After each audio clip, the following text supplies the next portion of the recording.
குறைஞ்ச செலவில் கடையில் கிடைக்கிற மாதிரியே டேஸ்டியான மைசூர் பாக் எப்படி செய்கிறதுன்னு இந்த வீடியோவில் பார்க்கலாம் வாங்க. இந்த மைசூர் பாக் பண்ணுறதுக்கு தேவையான பொருட்கள் என்னென்னு பார்த்துடலாம். 1 கப் கடலை மாவு, 1 கப் சுகர், 3/4 கப் நெய், 3/4 கப் ரீஃபைண்ட் ஆயில் எடுத்துக்கோங்க. எந்த கப்பில் மாவு அளந்து எடுத்தீங்களோ அதே கப்பில் எல்லாத்தையுமே அளந்து எடுத்துக்கோங்க. எடுத்து வச்சிருக்க கடலை மாவை ஒரு பவுலில் சேர்த்துக்கோங்க. அது கூட நம்ம எடுத்து வச்சிருக்க 3/4 கப் எண்ணெய் சேர்த்து கட்டி இல்லாமல் கரைச்சி எடுத்துக்கோங்க. இந்த மாதிரி நம்ம எண்ணெயில் கரைச்சிட்டு செய்யும்போது மைசூர் பாக் கட்டியெல்லாம் எதுவும் இல்லாமல் சாஃப்டாக வரும். பிகினஸாக இருக்கிறவங்க கூட இந்த மாதிரி மெத்தடில் செய்யும்போது மைசூர் பாக் சூப்பராக வரும்.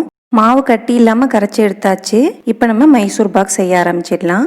நல்ல அடிகனமான வானலியாக எடுத்துக்கோங்க. அப்போ தான் மைசூர் பாக் அடி பிடிக்காமல் நல்லா வரும். இப்போ நம்ம எடுத்து வச்சிருக்க சுகர் சேர்த்துட்டு சுகர் மூழ்கிற அளவுக்கு தண்ணி சேர்த்து சர்க்கரையை பாகு காய்ச்சிக்கலாம். சர்க்கரையெல்லாம் கரைஞ்சி ஒரு கம்பி பதம் வர வரைக்கும் வெயிட் பண்ணலாம்.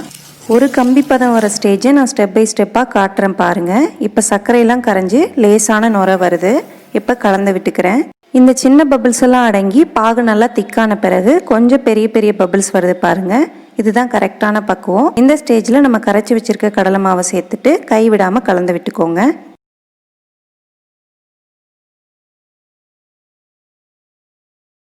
எல்லா கடலை மாவையும் சேர்த்துட்டு கைவிடாமல் கலந்து விட்டுட்டே இருங்க.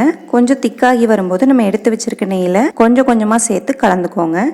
இப்போ நான் 1 டேபிள் ஸ்பூன் நெய் சேர்த்துருக்கேன். இந்த நெய் எல்லாமே அப்சர்வ் ஆன பிறகு அடுத்த டேபிள் ஸ்பூன் நெய் சேர்க்கணும். இப்போ பாருங்கள், நம்ம சேர்த்த நெய் எல்லாமே உறிஞ்சிருச்சு. இதே மாதிரி நம்ம எடுத்து வச்சிருக்க நெய்யை கொஞ்சம் கொஞ்சமாக சேர்த்து கலந்து விட்டுக்கலாம்.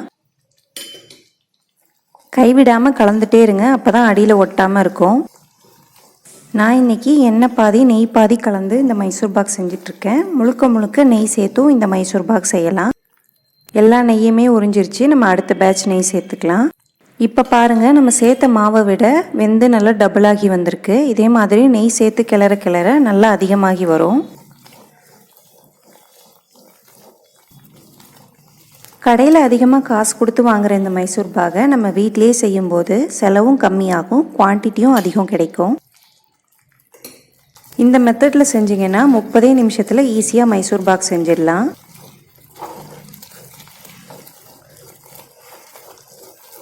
இப்போ நான் கடைசியாக எடுத்து வச்சுருக்க எல்லா நெய்யும் சேர்த்துட்டேன். இப்போ டார்க் எல்லோ கலரில் இருக்கிற இந்த மாவு லைட் எல்லோ கலராக மாறி வரும். அது வரைக்கும் நல்லா கலந்து விட்டுக்கோங்க. லைட் எல்லோ கலர் ஆயிடுச்சு. இன்னும் 2-3 நிமிஷம் கிளறி விட்டு இறக்கிடலாம். இதுக்கப்புறம் ரொம்ப நேரம் நீங்கள் கிளறிட்டே இருந்தீங்கன்னா மைசூர் பாக் சாஃப்டாக கிடைக்காது, ரொம்ப ஹார்டாயிரும். இதுதான் கரெக்டான ஸ்டேஜ். இப்போ நம்ம இதை இறக்கிட்டு நெய் தடவைன ஒரு பாத்திரத்தில் கொட்டிடலாம். அடுப்புலேருந்து இறக்குன உடனேயே பாத்திரத்துக்கு மாற்றிடுங்க. பாத்திரத்தில் சேர்த்த உடனேயே இறுக ஆரம்பிக்கும். நெய் தடவைன ஒரு ஸ்பூன் வச்சு சமப்படுத்தி விட்டுக்கோங்க. 10 நிமிஷம் ஆறட்டும். அதுக்கப்புறம் நம்ம பீஸ் போட்டுக்கலாம். 10 நிமிஷம் ஆன பிறகு இந்த மாதிரி கத்தி வச்சு பீஸ் போட்டுக்கோங்க. உங்கள் விருப்பத்துக்கு தகுந்த மாதிரி எந்த ஷேப்பில் வேணாலும் பீஸ் போட்டுக்கலாம். மைசூர் பாக் எல்லாமே பீஸ் போட்டு ரெடியாக இருக்குது. 2 மணி நேரம் நல்லா ஆறட்டும். அதுக்கப்புறம் நம்ம வெளியில் எடுத்துக்கலாம். 2 மணி நேரம் ஆயிடுச்சு. நான் இப்போ வெளியில் எடுத்து காட்டுறேன். ஈஸியாக எடுக்க வருது பாருங்கள். இதே மாதிரி எல்லா பீஸையும் வெளியில் எடுத்துக்கோங்க. பாருங்கள், நல்லா சாஃப்டாக சூப்பராக மைசூர் பாக் ரெடி ஆகிருக்கு. கம்மியான செலவில் வீட்டிலேயே நல்லா டேஸ்டியான மைசூர் பாக் சூப்பராக ரெடி ஆயிடுச்சு. இந்த மைசூர் பாகை நீங்களும் உங்கள் வீட்டில் செஞ்சு பாருங்கள். உங்களுடைய கருத்துக்களை கமெண்ட் செக்ஷனில் சொல்லுங்கள். தொடர்ந்து நம்ம சேனலில் வர வீடியோஸ் பார்க்குறதுக்கு சேனலை சப்ஸ்கிரைப் பண்ணிக்கோங்க. இந்த வீடியோ பிடிச்சிருந்தா லைக் பண்ணி ஷேர் பண்ணுங்கள்.